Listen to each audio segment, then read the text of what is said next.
Bonjour, je vais vous expliquer la deuxième loi de la main gauche, celui avec une bobine. Alors ici, j'ai une bobine.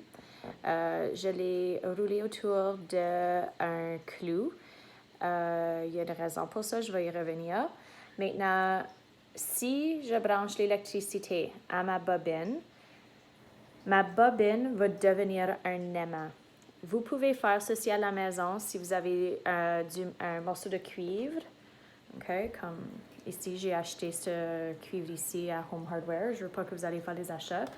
Puis, tu as juste besoin d'une pile sèche. Il ne faut pas que ça soit une D. Ça peut être n'importe quelle grandeur de pile. Maintenant, moi, qu'est-ce que je vais faire? Juste pour être capable de mieux voir ceci. J'ai deux piles ici que j'ai pris de l'école quand j'étais capable d'aller pogner les affaires avec deux fils. OK? Alors, on va créer un électroaimant.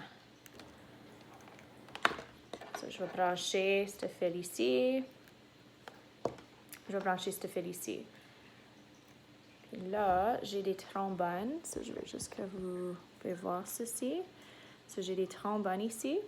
Maintenant, un clou tout seul. Celle-ci est un petit peu magnétique. Comme des fois, là, je voyais, OK, il y a la capacité de ramasser, mais pas aussi puissant parce que c'est un objet ferromagnétique faible tout de suite. Les domaines ne sont pas alignés. Lorsqu'il est enroulé par une bobine avec l'électricité, puis la bobine crée un champ magnétique, les domaines dans mon objet ferromagnétique vont tous s'aligner. C'est pour ça que c'est bon de mettre un morceau de métal en fer au milieu d'une bobine pour intensifier sa capacité d'éternement. Alors, on va voir ici que je suis capable de lever plus haut les objets. Je me demande si je vais être capable de pogner deux trombones. Oui. OK. Aussitôt que tu coupes l'électricité, OK, il perd son magnétisme. Il y a un petit peu de reste à cause que mon clou est venu magnétiser, mais éventuellement, la trombone va tomber. Alors, si je réessaye ici, ce serait intéressant de pogner 3, mais je pense pas qu'on va être capable. So, 1, 2, c'est assez puissant. 3. OK, un clou tout seul n'aurait pas été capable de faire ceci. So, je coupe le courant, puis les trombones tombent. Vous allez être capable de figurer la direction de votre champ magnétique de ta bobine, okay, en utilisant la deuxième loi de la main gauche. Ici, j'ai mon fil rouge parce qu'il est branché à la borne positive et le fil noir est branché à la borne négative. Alors, on a appris que les électrons voyagent, ils quittent le négatif, puis s'en vont dans le fil et revient vers le positif. So, il faut observer dans quelle direction que j'ai roulé mon fil. Okay? So, vous pouvez voir ici. On va faire semblant qu'il est encore branché, mais les électrons rentrent ici et voyagent dans cette direction comme vers le haut. Alors, tes doigts, main gauche, assurez-vous d'utiliser la main gauche. Tes doigts représentent la direction de l'électricité. Alors, l'électricité a rentré ici et fait le tour, comme ça. So, ça, c'est la direction de mon électricité.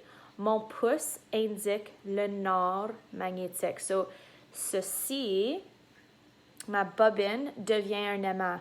Ici, c'est le nord, ici, c'est le sud. Pour le prouver, je vais le rebrancher, puis je vais remettre ma boussole pour voir ceci. Je vois comment bien que vous allez être capable de voir avec ma caméra. OK. Sur le rouge ici, c'est nord, le blanc, c'est sud.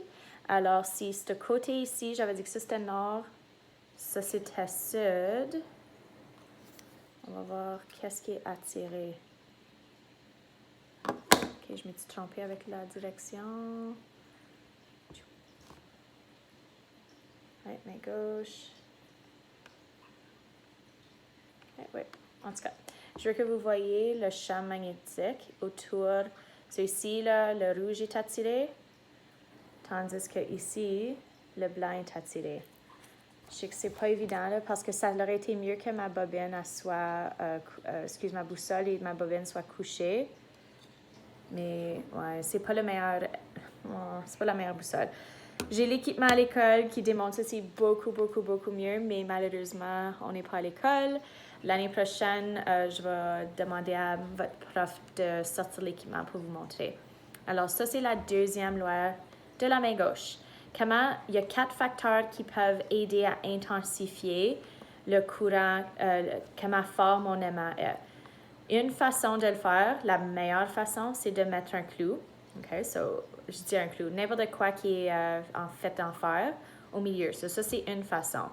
L'autre façon, c'est plus de courant. Alors, si tu intensifies le voltage, le courant va aller plus vite. So, il va y avoir plus d'électricité qui passe à travers ton fil. Troisième façon, c'est le nombre de tours. So, tout de suite, là, je pourrais compter combien de tours, mais si j'avais juste 5 tours versus 20 tours, 5 tours n'aurait pas été un assez bon aimant. So, le plus de tours, le mieux que c'est. Un autre facteur, c'est le montant, l'épaisseur de ma bobine. So, faire plusieurs couches. Ceci aurait pu affecter ceci. Alors, je l'ai fait ici. Okay? Il y a beaucoup plus d'épaisseur, il y a beaucoup plus de couches. Alors, en théorie, cette bobine ici devrait ramasser un petit peu mieux. Okay?